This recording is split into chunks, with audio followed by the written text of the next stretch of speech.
Nama bakal calon wakil presiden Koalisi Perubahan disebut akan diumumkan pasca kepulangan Anies Baswedan dari ibadah haji di Tanah Suci.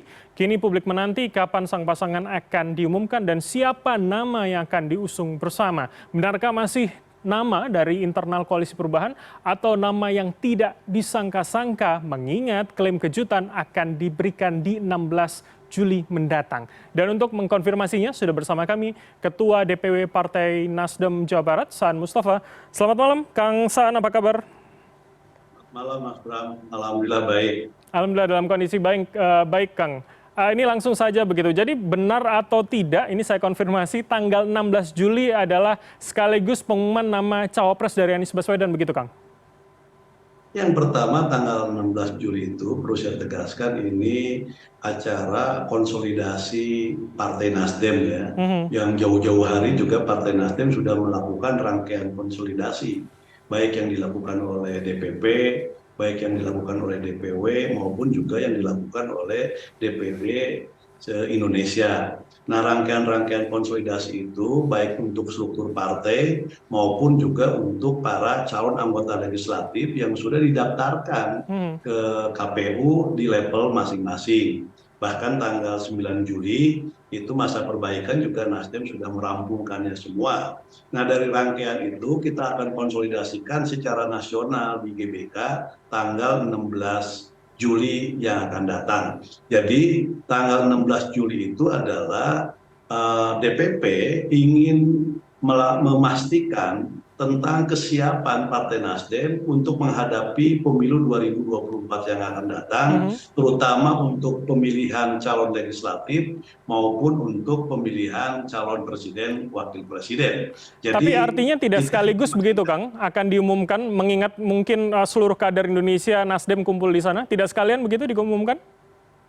Yang pertama tentu calon presiden diundang, Mas Anies, akan menyampaikan pidato politiknya. Yang kedua tentu pidato politik dari ketua umum. Nah, terkait dengan soal urusan calon wakil presiden, Nasdem dari sejak deklarasi 3 Oktober 2022 yang lalu itu kan sudah menyerahkan sepenuhnya kepada calon presiden, kepada Mas Anies. Nah, tergantung Mas Anies apakah memang ketika nama yang sudah dikantongi ini sudah siap untuk dikeluarkan ke publik, untuk disampaikan ke publik, untuk diungkap kapan, apakah nanti pada tanggal 16 atau ada waktu lain dan sebagainya. Sekali lagi Nasdem itu menyerahkan sepenuhnya kepada calon presiden kita. Kang, kalau begitu pertanyaannya apakah Mas Anies ini sudah menyampaikan atau berkoordinasi begitu? Ini mumpung momen spesial 16 Juli, seluruh kader perwakilannya berkumpul di GBK Jakarta, tidak sekaligus begitu diumumkan di momen spesial itu? Ya, karena Mas Anies masih ada di Tanah Suci ya, di Mekah, kita belum sempat membicarakan secara khusus terkait dengan agenda tanggal 16 ini. Misalnya posisi Mas Anies nanti apakah nanti akan menyampaikan terkait nama yang sudah dikantongi Mas Anies kepada DPP dalam yang ketua umum, atau memang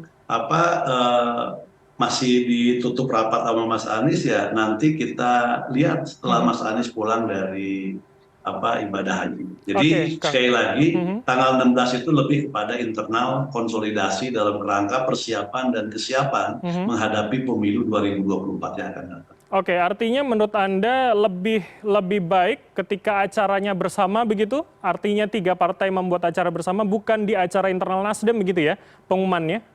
Ya, kalau ini kan soal calon wakil presiden kan tentu walaupun itu sudah diserahkan ke Mas Anies oleh partai koalisi yang tertuang dalam piagam yang ditandatangani secara bersama, alangkah baiknya juga memang kalau misalnya nama calon wakil presiden itu juga dikomunikasikan terhadap 3 partai. Jadi biar soliditas, biar keutuhan koalisi itu tetap terjaga. Oke, berarti sejauh ini sudah atau belum dikomunikasikan oleh Mas Anies ataupun tim 8 kepada masing-masing ketum 3 partai koalisi ini, Kang? Saya tidak tahu persis karena itu ada di Mas Anies ya.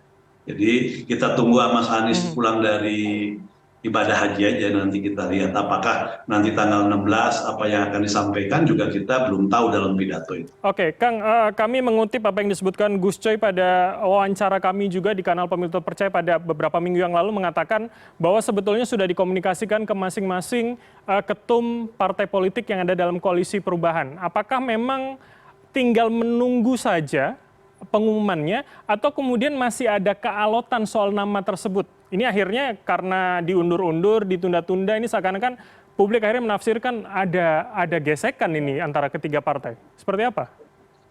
Ya, ketiga partai sudah sepakat bahwa nama sepenuhnya diserahkan ke Mas Anies. Dan untuk menentukan nama calon wakil presiden kan memang tidak gampang. Banyak pertimbangan.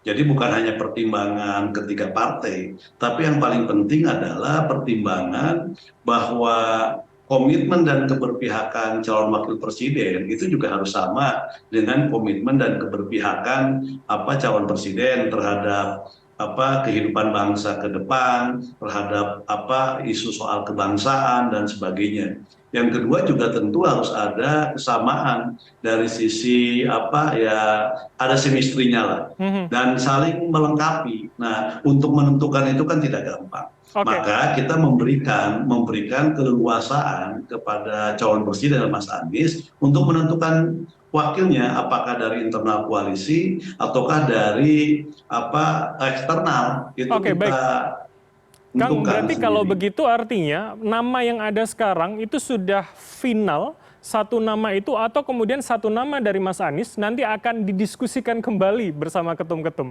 Kalau kemudian saya tangkap dari omongan dari statement Anda sepertinya belum dikomunikasikan dengan baik begitu kepada tiga partai ini. Ya, komunikasi pasti Mas Anies menyampaikan ya. Ini kan soal tinggal karena kita sudah menyerahkan, artinya siapapun nanti satu nama yang sudah ada di kantong Mas Anies itu dan hanya Mas Anies yang tahu, itu nanti kapan diumumkannya. Dan tentu itu juga walaupun itu diberikan kewenangan kepada Mas Anies, tentu juga pasti dikomunikasikan, pasti dikonsultasikan. Nah, saya secara pribadi tidak tahu persis kan gitu kan. Tapi yang paling penting di tiga koalisi ini bagaimana menjaga soliditas dan keutuhan koalisi itu menjadi hal yang sangat penting. Nah, yang kedua kita ingin memastikan di akhir Oktober ini Mas Anies bisa didaftarkan sebagai calon presiden dengan wakil presidennya nanti yang akan Mas Anies sampaikan, nyari waktu yang tepat lah, waktu yang baik. Dan kita juga ingin pastikan nanti di 14 Februari 2024 itu bisa terpilih. Nah, inilah fokus dari partai-partai koalisi. Makanya kami sosialisasi dari waktu ke waktu. Oke, kalau begitu saya ingin konfirmasi. Ada informasi yang kami terima bahwa sebetulnya mengkerucut satu nama, ini adalah nama AHY. Tapi kemudian Nasdem, Surya Paloh belum bisa menerima itu. Benarkah demikian? Nggak benar lah ya gitu. Jadi kita tidak mempersoalkan ya siapapun nama yang ditentukan oleh Mas Anies. Mau dari koalisi, mau yang diusulkan Demokrat, Mas AHY, mau yang di PKS atau mau dari eksternal, kita nggak mempersoalkan. Jadi nggak benar kalau misalnya Pak Surya bersikap seperti itu. Jadi sekali lagi bahwa itu semua sekali lagi sudah kita serahkan sepenuhnya kepada Mas Anies. Kang, berarti artinya seluruh kriteria yang Anda sebutkan pada statement Anda sebelumnya tadi, ketika Mas Anies merasa bahwa itu ada di seorang AHY, itu berarti akan tidak masalah begitu ya? Ya selama Mas Anies yakin gitu kan. Pertama tentu selama Mas Anies yakin. Yang kedua punya komitmen keberpihakan siapapun ya, tidak terlepas ke siapapun lah itu ya nanti yang Mas Anies sampaikan itu tentu itu ketum-ketum ketika dikonsultasikan pasti didiskusikan dan Mas Anies merasa yakin, merasa firm, merasa percaya diri bahwa dengan pasangan yang sudah ditentukannya yakin memenangi kontestasi di 14 Februari 2024 itu nggak ada masalah. Jadi nggak ada istilahnya kita keberatan terhadap si A dan sebagainya. Selama koalisi juga menyepakati nama itu tidak ada masalah sama sekali. Tapi ketika tidak sepakat artinya juga tidak bisa nama itu kemudian menjadi final begitu ya, meski di kantong Mas Anies sudah ada nama. Mas Anies udah punya nama, Mhm.